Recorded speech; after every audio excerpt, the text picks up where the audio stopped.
আসসালামু আলাইকুম। আজকে আমি শেয়ার করব আম্মুর হাতের নারিকেলি ইলিশ মাছের রেসিপি।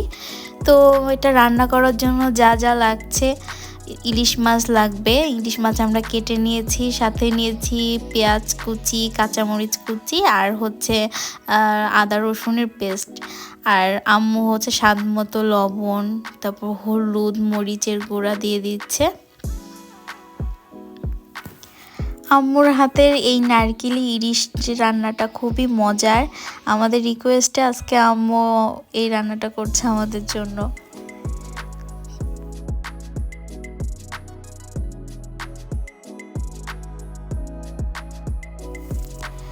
আম্মুর সব মশলা দেওয়া শেষ। এবার আম্মু এটার সাথে অ্যাড করবে একটা পেস্ট, যেটাও হচ্ছে আমাদের এই রেসিপির মেন অংশ।